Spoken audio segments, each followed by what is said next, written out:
back there. Obviously, the stick taps at the beginning of practice said a lot.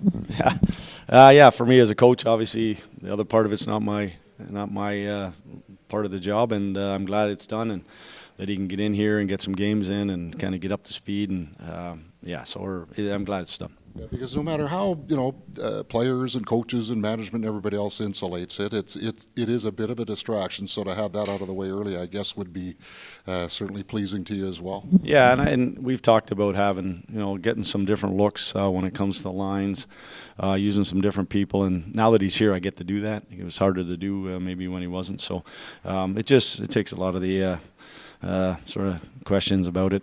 Just takes that out of the equation and just move forward. To have one more tool in the toolkit, so to speak. Yeah, I mean, he's a top 6 forward. When you don't have that, you certainly, those guys are, you need them on your hockey team, and he's here, and I'm sure he's pretty excited now to be back with the guys and get going. What's your first impression of the pace that he's at so far? Yeah, that was a tough one to watch in that practice. That was specifically designed. Power play, penalty kill, but he's been skating the whole time he's been out, so he's been here skating, not here, but he's been skating. So it wasn't that long of a period going back to the 18th. I think it was the last time he was with the guys, or 17th. So he'll be fine. I mean, I'm not going to play him tomorrow. We talked about it, so he'll be in Friday and mini. Scott, what do you envision Cole's role starting the season at after he started at center last year? Do you think you're going to put him in that? Yeah, I don't think so right now, but. We, like I've said earlier in the week there, we got to see where we are when we get to that opening game, who we have for numbers, if there's any injuries or anything like that. But I've got some other ideas that I want to do, that I want to try a little bit, and but he'll be in that second line spots for sure. He expressed encouragement when he heard of your comments about him, like in the off season. I'm just wondering what kind of conversations you've had with him about expectations, role, all those. Yeah, we've talked a few times over the summer. He's called me a couple times with the questions, and it was just more building off of last year. I mean, his 3-year with the Winnipeg Jets, first 2 were injury years, and he didn't get to finish the second half each time. And last year he put together, a real good, solid season, and he's got to back that up again. And now we can be consistent and do that on a nightly basis. I think he recognized how he needs to play. He knows now that he's facing the other team's top defensemen, the other team's top forwards. He has to, whether it's with the puck or without, he has to, do things at a quick level, at a high level, and he has the hockey smarts to do that. And he's excited about where he's getting to. Scott, sorry, in terms of the switch to wing more so, like last year, Rick talked a lot about wanting to try him there. But why do you think it's better for him to be, whether your roster configuration or whatnot, for him to be on the wing at this point? You know what? It has a little bit more to do probably without the puck coming down our end of the rink. Being, the hardest part for a centerman in the NHL is that you have to go from your defensive corner. You're in the battle 90% of the time. You're the low forward, and you got to get up out of the hole, and you got to get in the rush and get to the other end of the rink on the offense. And you know what, he showed last year playing on the wing that I thought he was real good. He can play both left and right side. He's got real good. He was actually good on the walls. It kind of got the puck in his hands a lot because he wasn't coming out of the hole from the corners. He was actually getting the puck either first or second touch. And then now he's going through the blue line to blue line, being able to make plays that way. So that's more of what I was kind of thinking on it. Why was it important to spend, practice day mainly focusing on special teams kind of this early in camp? Is it just reflective of the importance of that particular play? Yeah, I mean, I've mentioned it that it has to be our specialty teams have to get better, and if you don't work at them, you don't go through them, you're not going to make any gains. And the biggest thing right now is we have numbers.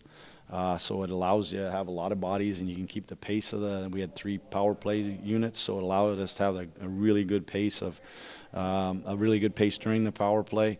We're going to do this again in another week when we have, the numbers will be reduced maybe a little bit, but at the same time, Davis and Dean, it's the first time they're really kind of getting their message out. We just did game day meetings with the group that was playing the first 2 games. So today was the first for Perfetti, Scheifele, Lowry, all these guys, to kind of get kind of more about what Davis and Dean are thinking. They've actually met them prior to camp even starting. They've showed them, they've met and shown some things, but it's their verbiage is different, kind of how they kind of approach different things, maybe some, the systematic stuff is a little bit different.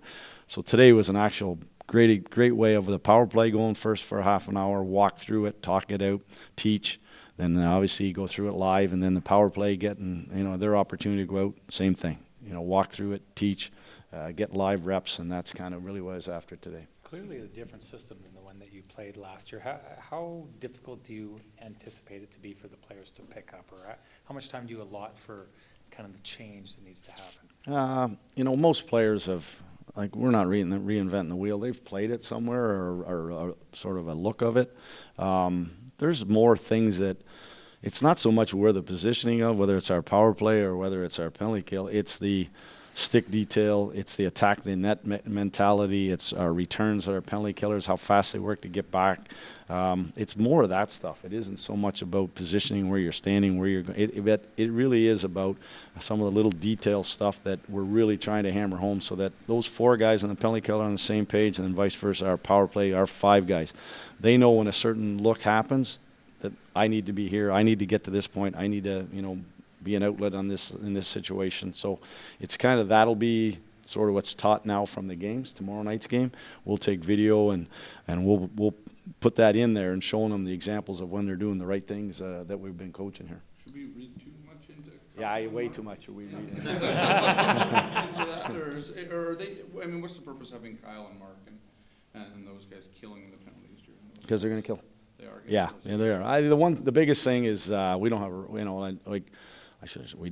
we last year situation Lau had to go out and take almost all the face-offs, and I mean Monty as well, but we didn't have a right side. Scheifele is a good face-off guy, and if he's somebody that we can take advantage, all we found last year is that everybody, because the power play gets to choose the side that they're on, they kept going to our right side all the time. So this helps. I think that we talked about being a little bit more aggressive on our kill. Casey's done it before, but more than anything, Scheifele has hockey instincts. He's got, he has done it before, and he's actually he's looking forward to the responsibility. So if he comes over the board first, or if he comes back in maybe the second or third rotation, I just want to get these guys reps. I want them to get the chances in the exhibition games and see how they do. Scott, did you or Dean approach Kyle and Mark about killing, or did they express an interest in that? I talked to them. I've talked to them in the summer, or I've talked to them. I don't know when. I've talked to all these guys numerous times, but they all knew it was coming. You know what? And I'm actually not out of fly not doing it either. I've actually talked to him. He's another guy that we might sprinkle in there just because of the quickness. And, the one thing about top end sort of skill guys, they have great instincts of where the next play is going, and they have a tendency to jump those plays. And we'll see. Like I said, we got Fetz back now. I'm just trying to balance out sort of the lineup first, and then we'll go from there. I do still have, our bottom 6 guys. We've got a pile there fighting for jobs, so I got to make sure that I get those guys in roles that they can show me what they can do before we get to that first game against Edmonton. Speaking of Nick, Sorry, what makes his skill set good for the high slot? I know there'll be interchanges, but for Ehlers on the first power. It's amazing, but you go. I ran a power play in New York. I've been to ton of seminars. The most important player on a power play is your bumper. And you go look at Reinhardt, you go look at Aho, Oshie. You just look at power plays that have success. But you got to work. You got to go side to side. He has quickness to get there. He also has a quick release. He's got that's another. If you have a big long stick, sometimes it's hard. If you have to have it in one perfect spot, it's hard. But a lot of the middle bumper guys, they do a lot of the work. They get, and he has a quickness to get there, and so we just want to see. I want to see what it looks like. He's going to try. He's going to be in there tomorrow, and then we'll see. Fetz is going to go in there. Al will go in there. I will just kind of play it all out and talk to Davis here, what he likes, what he sees. It's great because he's coming in fresh and he doesn't really have he's obviously saw video, but there's some ideas that he wants to try as well, and we'll have 4 more games here to kind of do that. Note on the PK, once upon a time, this is years ago, Shifley and Wheeler played together on the PK here, and they knocked a lot of pucks down in the middle of the ice and actually went up out on offense. Is maybe using some of the Connor Shifleys and maybe even Ehlers of the world an opportunity to claw some goals back that way? Yeah. It certainly gets power plays on their heels when those guys start to pick pucks off, and there's some really good top 6 forwards in the league that are great penalty killers and that make it hard on the opposition. So, those two specifically they're excited. They, it's something that exactly that they might create offense off. I'm hoping they defend first, but at the end of the day, they have hockey instincts, knocking pucks out of the air, one step ahead on the pass maybe, and picking a pass off that way. So, we're going to take a look at it, give them some real good opportunities to do that, and then we'll see where you are for the opener against Edmonton. Scott, just one on the 12 cuts. A bunch of kids obviously go back to junior. Guys got in a game. Any parting words that you give to some of those kids when they're on their way out? Yeah, you know what? For me, it was I asked them all. They all got in games and just asked them what they thought.